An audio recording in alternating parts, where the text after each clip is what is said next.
மழை பெய்து கொண்டிருந்த அந்த இரவில் அனன்யா சமையலறையில் பாத்திரங்களை தேய்த்துக் கொண்டிருந்தாள். கைவிரல்கள் குளிர்ந்து மரத்துப் போயிருந்தன. அனன்யா, இன்னும் வேலை முடியலையா? சோம்பேறி என்று கத்திக்கொண்டே உள்ளே வந்தாள் அவள் தங்கை ரம்யா.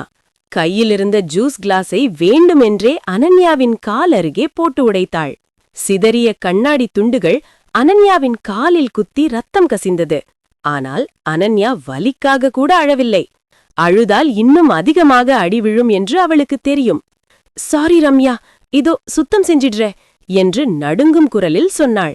போதும், நிறுத்து என்று அதட்டினாள் அவள் சித்தி மரகதம். நாளைக்கு உனக்கு கல்யாணம். வர்மன் வீட்டுக்கு நீ போயே ஆகணும். அந்த கௌதம் ஒரு குருடன், முகம் சிதைஞ்சவன், கோபக்காரன் என்று ஊரே சொல்லுது. ஆனா அவன் வச்சிருக்கிற பணம் தான் நமக்கு தேவை. ஒழுங்கா அங்க போய் அவன் காலை பிடிச்சு விழுந்தாவது பணத்தை கறக்க பாரு. அனன்யா மெதுவாக தலை நிமிர்ந்து பார்த்தாள். சித்தி, ஆனா அவருக்கு என்ன பிடிக்குமா? நான் எப்படி? உன் விருப்பத்தை கேக்கல. இது ஒரு டீல். நீ அங்க போனாதான் உன் தம்பி படிப்புக்கு நான் பணம் தருவேன். இல்லனா அவனை தெருவுல நிக்க வச்சிடுவேன் என்று மரகதம் மிரட்டினாள். தம்பிக்காக எதையும் செய்ய துணிந்த அனன்யா அந்த நரகத்திலிருந்து தப்பிக்க இதுதான் வழி என்று நினைத்தாள். கௌதம் எப்படிப்பட்டவனாக இருந்தாலும் பரவாயில்லை, இந்த சித்தியின் கொடுமையை விட அது மேலாகத்தான் இருக்கும் என்று நம்பினாள். அந்த பெரிய கருப்பு நிற கார் காட்டின் நடுவே இருந்த ஒரு பிரம்மாண்ட மாளிகையின் முன் நின்றது. அனன்யா பயத்துடன் இறங்கினாள்.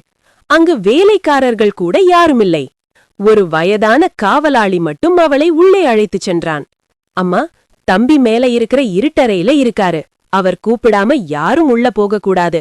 ஆனா நீங்க தான் அவர் மனைவி, அதனால போங்க. அனன்யா மெதுவாக படிக்கட்டுகளில் ஏறினாள். அந்த வீடு முழுவதும் ஒருவித அமைதி நிலவியது. அவளது இதயத் துடிப்பு அவளுக்கே கேட்டது. கதவை திறந்து உள்ளே நுழைந்தாள். அறை முழுவதும் இருட்டாக இருந்தது.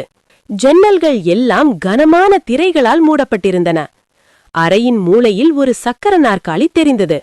அதில் ஒருவன் அமர்ந்திருந்தான். அவன் முகம் ஒரு கருப்பு முகமூடியால் மறைக்கப்பட்டிருந்தது. யாரது? அந்த குரல் மிகவும் கரடுமுரடாக பயமுறுத்தும் வகையில் இருந்தது. நான் அனன்யா, உங்க மனைவி என்று பயத்தில் விக்கித்து நின்றாள். கௌதம் சக்கர நாற்காலியை மெதுவாக திருப்பி அவள் அருகே வந்தான். மனைவியா? எனக்கெதுக்கு மனைவி? என் குடும்பம் உன்னை எவ்வளவு விலைக்கு வாங்கினாங்க? உனக்கு எவ்வளவு பணம் வேணும் என்று கேவலமாக சிரித்தான். அனன்யா அதிர்ச்சியில் உறைந்து போனாள். நான் பணத்துக்காக வரல. பொய் சொல்லாத. இந்த உலகத்துல எல்லாரும் பணத்துக்காகத்தான் என்கிட்ட வராங்க. இதோ பார், இந்த அறைக்குள்ள இருக்கணும்னா என் நிபந்தனைகளுக்கு கட்டுப்படணும். என் முகத்தை பார்க்க கூடாது. நான் கேக்குற கேள்விக்கு தவிர வேற எதற்கும் பேசக்கூடாது. போய் அந்த மூலையில படுத்துக்கோ. அனன்யா எதுவும் பேசாமல் ஒரு மூலையில் சுருண்டு படுத்துக் கொண்டாள். அவளுக்கு தெரியாது, அந்த முகமூடிக்கு பின்னால் இருப்பவன் ஒரு குருடன் அல்ல, மாறாக உலகையே தன் கைக்குள் வைத்திருக்கும் ஒரு வேட்டைக்காரன் என்று. அனன்யா அந்த இருட்டு அறையின் ஒரு மூலையில் தரையில் அமர்ந்திருந்தாள். விடியற்காலை நேரம். ஜன்னல் திரைகளின் இடுக்கில் வழியே வந்த மெல்லிய வெளிச்சம் கௌதமின் சக்கர நாற்காலி மீது விழுந்தது. அவன் இன்னும் அசையாமல் அப்படியே அமர்ந்திருந்தான். திடீரென அனன்யாவின் பழைய போன் அதிர்ந்தது. சித்தி மரகதம்தான் கூப்பிடுகிறாள். பயந்து கொண்டே போனை எடுத்தாள். ஏ அனன்யா, அங்க போய் ஒரு நாள் ஆச்சு. இன்னும் அந்த வர்மன் எஸ்டேட்ல இருந்து ₹1 கூட எங்க அக்கவுண்டுக்கு வரல. நீ அங்க சும்மா இருக்க போனியா? எப்படியாவது அவன்கிட்ட இருந்து செக் புக் இல்லனா ஏடிஎம் கார்டை ஆட்டிய போடு. மரகதத்தின் குரல் போனில் சத்தமாக கேட்டது. சித்தி, அவர் ரொம்ப கோபமாயிருக்காரு. நான் இப்பதான் வந்திருக்கேன், ப்ளீஸ். இதெல்லாம் எனக்கு தெரியாது. இன்னைக்குள்ள 5 லட்சம் வரலனா உன் தம்பிய ஸ்கூல்ல இருந்து நிறுத்திடுவேன். அப்புறம் அவன் தெருவுலதான் சுத்தணும், பாத்துக்கோ என்று சொல்லிவிட்டு போனை துண்டித்தாள் மரகதம். அனன்யாவுக்கு தலை சுற்றியது. தம்பியின் படிப்பு நின்றால் அவளால் தாங்க முடியாது. கண்கள் கலங்க மெதுவாக சக்கர நாற்காலியில் அமர்ந்திருந்த கௌதம் அருகே சென்றாள். மிஸ்டர் கௌதம், எனக்கு ஒரு உதவி வேணும் என்று மெல்லிய குரலில் விக்கினாள். முகமூடிக்கு பின்னால் இருந்த கௌதமின் கண்கள் இகழ்ச்சியாக மின்னின. சொல்லு, அந்த உதவி எவ்வளவு லட்சம்னு மட்டும் சொல்லு என்றான் ஒருவித கேலியுடன். அனன்யா அதிர்ந்து போனாள். இல்ல, அது என் தம்பியோட படிப்புக்கு. போதும், நிறுத்து. கௌதம் தன் சக்கர நாற்காலியை வேகமாக திருப்பி அவள் அருகே வந்தான். நேத்துதான் கல்யாணமாச்சு. இன்னைக்கு காலையிலேயே உன் வேலையை காட்ட ஆரம்பிச்சிட்டியா? நீயும் உன் குடும்பமும் சேர்ந்து போட்ட பிளான் இதுன்னு எனக்கு தெரியும். அன்பா இருக்கிற மாதிரி நடிச்சு என்கிட்ட இருந்து பணத்தை பிடுங்கலாம்னு பாக்குறியா? இல்லங்க, நான் நடிக்கல, நிஜமாவே எனக்கு தேவை. அனன்யா அழத் தொடங்கினாள். கௌதம் இன்னும் கோபமாக சிரித்தான். இந்த கண்ணீர், இந்த கெஞ்சல், இதெல்லாம் என்கிட்ட வேலை செய்யாது. அனன்யா, உன்னை பார்த்தாலே எனக்கு அருவருப்பாக இருக்கிறது. ஒரு பொண்ணு இவ்வளவு சீப்பா பணத்துக்காக தன்னை வித்துக்குவாளா? போ, இங்க இருந்து வெளியே போ. அவன் வார்த்தைகள் ஒவ்வொன்றும் ஈட்டி போல அனன்யாவின் இதயத்தை துளைத்தன. அவள் அழுது கொண்டே அறையை விட்டு ஓடினாள். அனன்யா கதவை தாழ்பாள் போட்டுக்கொண்டு குளியல் அறையில் அமர்ந்து விம்மி விம்மி அழுதாள். அவளுக்கு தெரிந்தது எல்லாம் அந்த நரகத்திலிருந்து தப்பிக்கத்தான் இங்கு வந்தாள். ஆனால் இங்கு இன்னும் பெரிய நரகம் அவளுக்காக காத்திருக்கிறது என்பதுதான். சக்கர நாற்காலியில் அமர்ந்திருந்த கௌதம் தன் கைமுட்டையை இருக்கையின் கைப்பிடியில் பலமாக இடித்தான். எல்லா பெண்களும் ஒன்றுதான், பணத்துக்காக எதையும் செய்வார்கள் என்று தனக்குள் நினைத்துக் கொண்டான் கௌதம். ஆனால் அவனது ஆழ்மனதில் அனன்யாவின் அந்த தேம்பல் சத்தம் ஒரு சிறு உறுத்தலை ஏற்படுத்தியதை அவனாலேயே தடுக்க முடியவில்லை. காலை நேரம். வர்மன் மாளிகையின் தோட்டம் பல வருடங்களாக பராமரிப்பின்றி காய்ந்து போயிருந்தது. அனன்யா அதிகாலையிலேயே எழுந்து தன் பழைய கிழிந்த புடவையை சுற்றிக் கொண்டு தோட்டத்திற்கு வந்தாள். செடிகளுக்கு தண்ணீர் ஊற்றி காய்ந்த இலைகளை அப்புறப்படுத்தினாள். பிறகு சமையல் அறைக்குச் சென்று அங்கிருந்த அழுக்கு பாத்திரங்களை தேய்த்து மின்ன வைத்தாள். அவளுக்கு வேலை செய்வது பழகிப்போன ஒன்று. அதுதான் அவளது மன அழுத்தத்தை குறைக்கும் மருந்தும் கூட. தோட்டத்து முதிய காவலாளி மாரிமுத்து இதையெல்லாம் ஆச்சரியமாக பார்த்து கொண்டிருந்தார். அம்மா, நீங்க எதுக்கு இதெல்லாம் செய்றீங்க? இதுக்குன்னு ஆட்கள் வருவாங்கல்ல? அனன்யா மெலிதாக சிரித்தாள். பரவாயில்லையா, சும்மா இருக்கிறது எனக்கு பிடிக்காது. செடிகளோட பேசும்போது கொஞ்சம் நிம்மதியா இருக்கு. மாரிமுத்து நேராக மேலே கௌதமின் அறைக்கு சென்றார். தம்பி, அந்த பொண்ணு விடிய காலையிலிருந்தே வீடு முழுக்க வேலை செஞ்சுக்கிட்டு இருக்கு. தோட்டம் இப்பதான் கொஞ்சம் உயிர் தெழுந்த மாதிரி இருக்கு தம்பி. நல்ல பொண்ணு மாதிரி தான் தெரியுது என்றார். கௌதம் முகமூடியின் பின்னால் கசப்பாக சிரித்தான். நல்ல பொண்ணா? எல்லாம் நடிப்பு மாரிமுத்து. என் கவனத்தை திசை திருப்பி இந்த வீட்ல எங்கெங்க என்னென்ன இருக்குன்னு நோட்டம் போடுறா. அவளை உடனே இங்க வர சொல்லுங்க. சிறிது நேரத்தில் அனன்யா அறைக்குள் வந்தாள். அவள் கைகளில் இருந்த மண்கரையும் நெற்றியில் அரும்பியிருந்த வேர்வையும் அவள் உழைப்பை சொல்லின. என்ன நினைச்சிட்டு இருக்க உன் மனசுல? கௌதம் கர்ஜித்தான். வேலைக்காரி மாதிரி நடிச்சு இந்த வீட்ல இருக்கிற ரகசியங்களை மோப்பம் பிடிக்க பாக்குறியா? இல்ல தோட்டம் வழியா எதையாவது திருடிட்டு போக பிளான் போடுறியா? அனன்யா அதிர்ந்து போனாள்.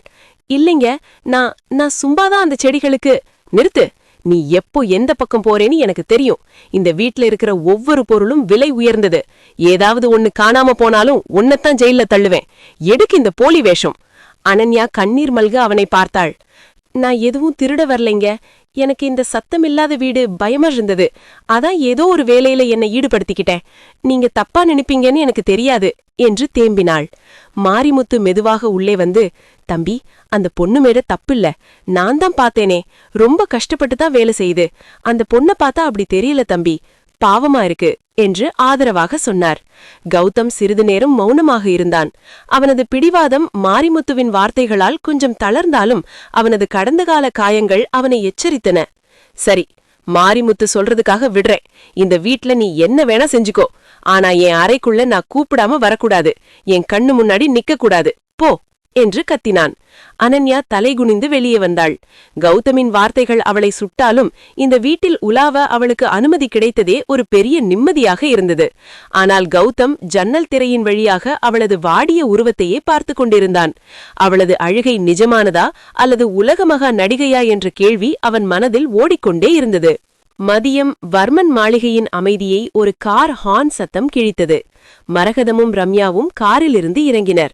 அவர்கள் அணிந்திருந்த பளபளப்பான பட்டுப்புடவைகளும் அதிகப்படியான நகைகளும் அந்த இடத்திற்கு சம்பந்தமில்லாமல் தெரிந்தன. அக்கா, எங்கடி இருக்க என்று கத்திய கொண்டே ரம்யா உள்ளே நுழைந்தாள். தோட்டத்தில் வேலை செய்து கொண்டிருந்த அனன்யா பதறியடித்து ஓடி வந்தாள். சித்தி, ரம்யா, நீங்க எதுக்கு இங்க வந்தீங்க? அவர் தூங்கிட்டு இருக்காரு, சத்தம் போடாதீங்க ப்ளீஸ். அவன் தூங்குனா எங்களுக்கு என்னடி? நீ கேட்ட பணத்தை இன்னும் அனுப்பல என்று கத்திய மரகதம் அனன்யாவின் தலைமுடியை பிடித்து ஓங்கி ஒரு அறை விட்டாள். அனன்யா நிலை குலைந்து கீழே விழுந்தாள். ஏய் பிச்சைக்காரி, இந்த மாளிகையில ராணி மாதிரி இருக்கணும்னு கனவு கண்டியா என்று ரம்யா தன் காலால் அனன்யாவின் கையை மிதித்தாள். உன் தம்பிய ஸ்கூல்ல இருந்து துரத்திட்டோம். இப்போ அந்த பையன் ரோட்ல அழுதுகிட்டு இருக்கான். உனக்கு இங்க சொகுசு கேக்குதோ? ஐயோ, தம்பிய விட்டுடுங்க சித்தி. நான் எப்படியாவது அவர்கிட்ட கேட்டு பணம் தரேன் என்று அனன்யா தரையில் விழுந்து கதறி அழுதாள். மேலே தன் அறையின் ஜன்னலோரம் அமர்ந்திருந்த கௌதம் வெளியே நடக்கும் சத்தத்தை கேட்டு திடுக்கிப் போனான். அவன் முகமூடியை சரி செய்து கொண்டு மெதுவாக சக்கர நாற்காலியை நகர்த்தி ஹால் பக்கமாக வந்தான். அங்கு நடப்பவற்றை அவன் மறைந்து நின்று கேட்டான். கேட்டு தருவியா? எப்ப தருவ? உன் முகத்தை அந்த பயங்கரமானவன்கிட்ட காட்டியாவது மிரட்டி எடு பணத்தை என்றார் ரம்யா இகழ்ச்சியாக. நீயும் உன் தம்பியும் எங்க வீட்ல வளர்ந்த நாய்கள். நாய்கள்னா வால் ஆட்டணும், இல்லனா அடிதா விழும். மரகதம் அனன்யாவின் கன்னத்தை கிள்ளினாள். அந்த குரடன் கிட்ட ஒரு 5 லட்சம் வாங்கி தரலனா உன் தம்பிக்கு சாப்பாடு கூட கிடையாது. அனன்யா அழுது கொண்டே, அவர் குருடன் இல்லைங்க, அவர் ரொம்ப நல்லவர், அவரை பத்தி தப்பா பேசாதீங்க, என்ன அடிங்க, ஆனா அவரை எதுவும் சொல்லாதீங்க என்று கெஞ்சினாள். இதை மறைந்து நின்று கேட்ட கௌதமின் நெஞ்சு ஒரு நிமிடம் துடிப்பதை நிறுத்தியது. இவள் குடும்பம் இவ்வளவு மோசமானதா? இத்தனை நாள் நான் இவளை தவறாக புரிந்து கொண்டேனே என்று அவனுக்கு தோன்றியது. அனன்யாவின் ஒவ்வொரு விம்மலும் கௌதமின் நெஞ்சில் பாரமாக இறங்கியது. அவள் பணத்திற்காக வரவில்லை, தன் தம்பியை காப்பாற்ற இந்த நரகத்தை தாங்கிக் கொண்டிருக்கிறாள் என்பது அவனுக்கு புரிந்தது. போதும்டி உன் நடிப்பு என்று கத்திய மரகதம் அருகிலிருந்த ஒரு பூத்தொட்டியை எடுத்து அனன்யா மேல் எறிய போனாள். நிறுத்துங்க என்ற அந்த கர்ஜனை எங்கும் எதிரொலித்தது. சக்கர நாற்காலியில் அமர்ந்திருந்த கௌதம் இருட்டிலிருந்து மெதுவாக வெளிச்சத்திற்கு வந்தான். அவனது அந்த முகமூடியும் கைகளில் இருந்த நரம்புகள் புடைத்திருந்த வேகமும் மரகதத்தையும் ரம்யாவையும் கதிகலங்க வைத்தது. என் வீட்ல வந்து என் மனைவி மேலேயே கை வைக்கிறீங்களா? கௌதம் குரல் மரண அமைதியுடன் இருந்தது. கௌதமின் அந்த அதிகார குரலில் மரகதமும் ரம்யாவும் அப்படியே உறைந்து போனர். அவன் ஒரு முடங்கி போனவன் என்று நினைத்த அவர்களுக்கு அவன் காட்டிய அந்த கம்பீரம் மரண பயத்தை தந்தது. இப்பவே என் வீட்டை விட்டு வெளியே போங்க. இனி ஒரு தடவை என் அனுமதி இல்லாம இந்த எல்லைக்குள்ள காலடி வச்சா அப்புறம் நீங்க உயிரோட திரும்புறது சந்தேகம்தான், கௌதம் எச்சரித்தான். மரகதம் அனன்யாவை ஒருமுறை முறைத்து பார்த்தாள். உன்னை அப்புறம் கவனிச்சுக்கிறேன் என்பது போல அவள் கண்கள் பேசின. இருவரும் அவசர அவசரமாக காரில் ஏறி பறந்தனர். அனன்யா பயத்தில் நடுங்கிக் கொண்டிருந்தாள். சாரிங்க, அவங்க இப்படி வருவாங்கன்னு எனக்கு தெரியாது என்று திக்கினாள். கௌதம் அவளை திரும்பி பார்க்காமல் தன் அறைக்குள் சென்று விட்டான். மாலை நேரம்.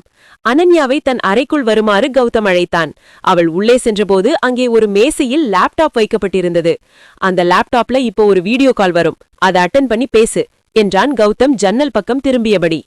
அனன்யாவின் முகம் சட்டென்னு வெளுத்து போனது. உடல் நடுங்க ஆரம்பித்தது.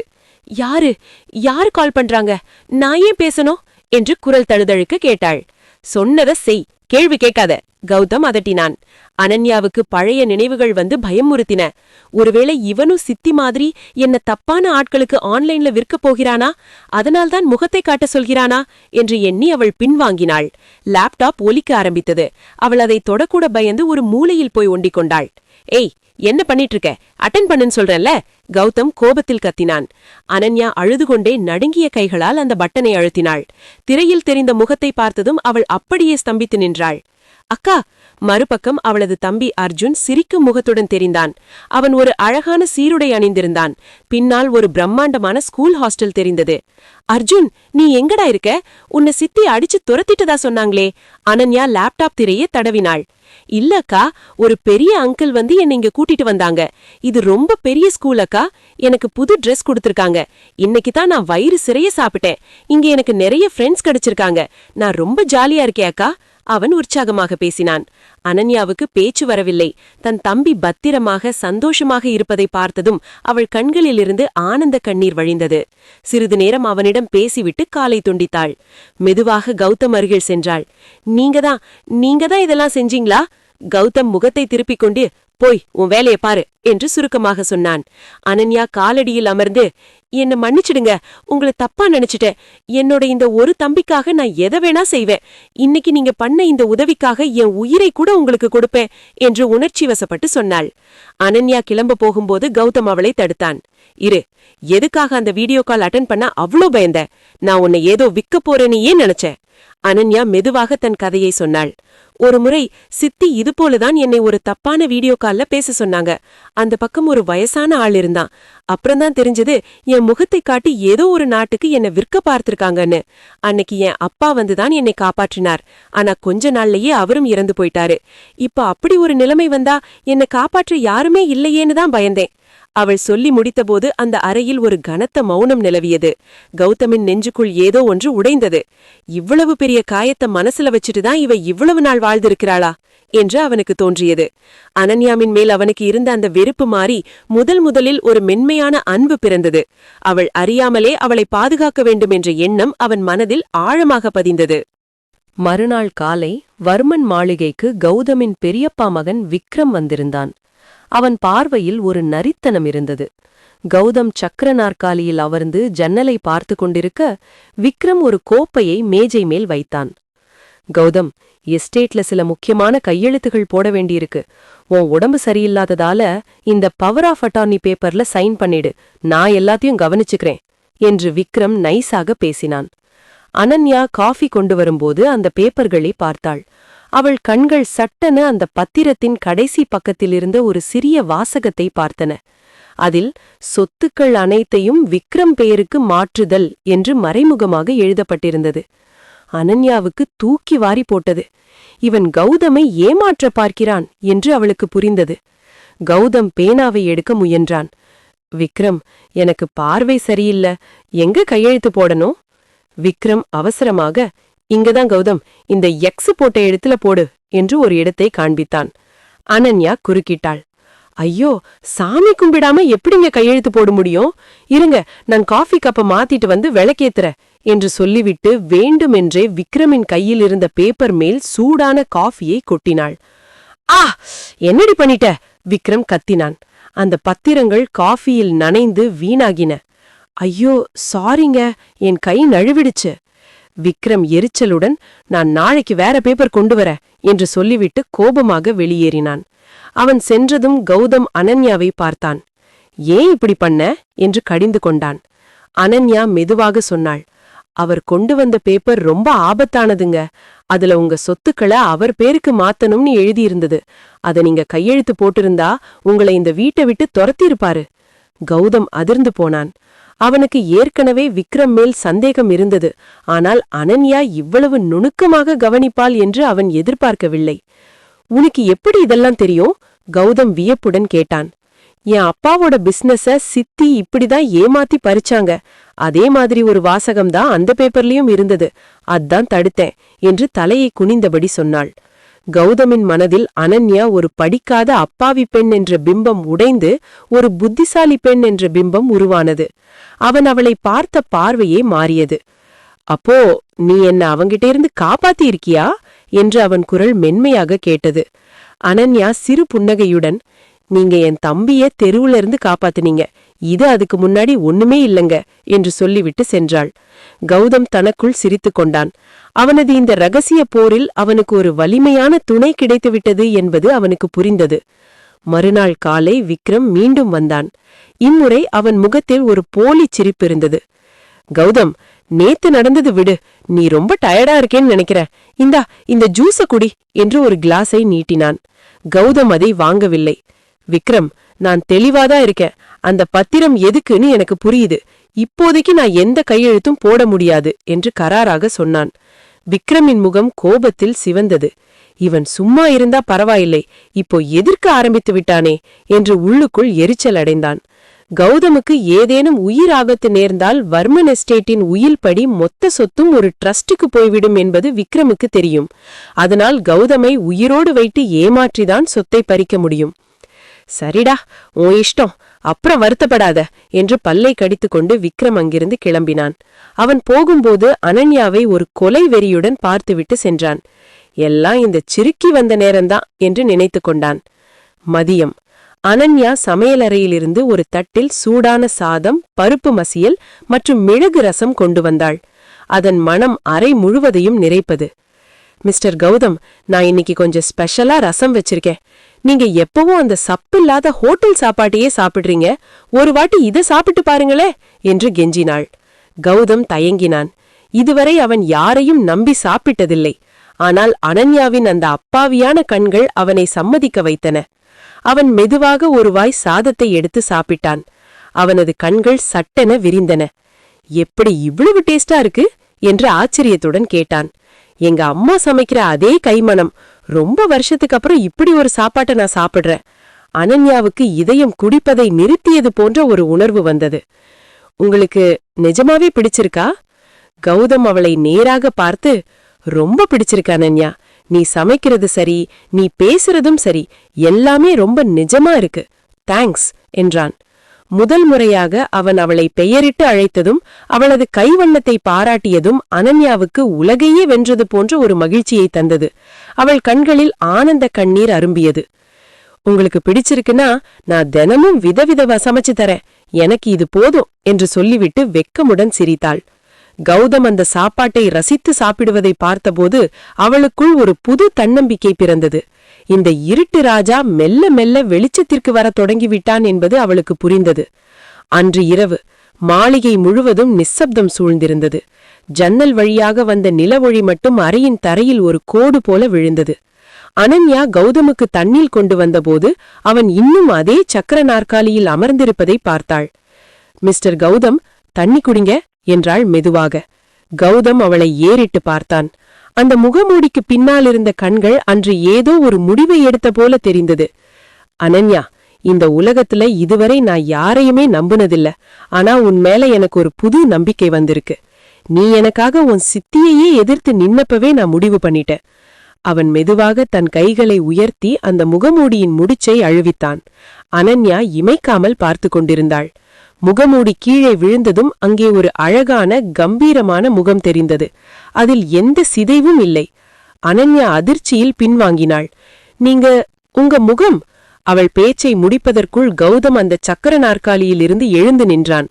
6 அடி உயர கம்பீரத்துடன் அவன் அனன்யாவின் மிக அருகில் வந்து நின்றான். அவள் கண்கள் அவன் மார்பளவுக்கே இருந்தன. எனக்கு எந்த குறைவும் இல்ல அனன்யா. என் பார்வையும் போயிடல, என் கால்களும் முடங்கி போகல என்றான் ஒரு அழுத்தமான குரலில். அப்போ ஏன் இப்படி நடிக்கிறீங்க? ஊரே உங்களை இப்படி பேசுதே. அனன்யாவுக்கு தலையே சுற்றியது. கௌதம் அவளது தோள்களை மென்மையாக பற்றினான். என் அப்பாவோட மரணம் ஒரு விபத்து இல்ல, அது ஒரு கொலை அனன்யா. எனக்கும் அதே நிலைமை வரக்கூடாதுன்னா நான் ஒரு முடக்கப்பட்டவனாயிருந்தாதான் என் எதிரிகளுக்கு ஏன் மேல பயம் இருக்காது. அவங்க யாருன்னு நான் கண்டுபிடிக்கணும்னா நான் அவங்க முன்னாடி பலவீனமானவனாதான் இருக்கணும். அதான் இந்த வேஷம். அனன்யா திகைத்து நின்றாள். ஒருவன் தன் வாழ்க்கையை ஒரு நாடகமாக மாற்றி வாழ்வது எவ்வளவு வலிமிகுந்தது என்பதை அவள் உணர்ந்தாள். வெளியே இருக்கிற உலகத்துக்கு நான் இன்னும் அந்த முடக்கப்பட்ட கௌதம் தான். ஆனா இந்த 4 செவருக்குள்ள உன்கிட்ட மட்டும் நான் உண்மையா இருக்க போறேன். உன்னை நான் நம்புறேன் அனன்யா என்றான் அவன் கண்களை உற்று பார்த்து. அனன்யாவின் கண்களில் கண்ணீர் திரண்டது. இவ்வளவு பெரிய ரகசியத்தை அவன் அவளிடம் பகிர்ந்து கொண்டதே அவளுக்கு பெரிய கௌரவமாக இருந்தது. நீங்க என் மேல வச்ச இந்த நம்பிக்கையே நான் என்னைக்குமே காப்பாத்துவேன். உங்க நிழலா இருந்து உங்களை பாதுகாப்பேன். இனிமே நீங்க தனியா இல்ல என்று நெகிழ்ச்சியுடன் சொன்னாள். கௌதமின் முகத்தில் ஒரு மெல்லிய புன்னகை அரும்பியது. இதுவரை அவன் வாழ்க்கையில் இல்லாத ஒரு நிம்மதி அன்று அவன் மனதிற்குள் நுழைந்தது.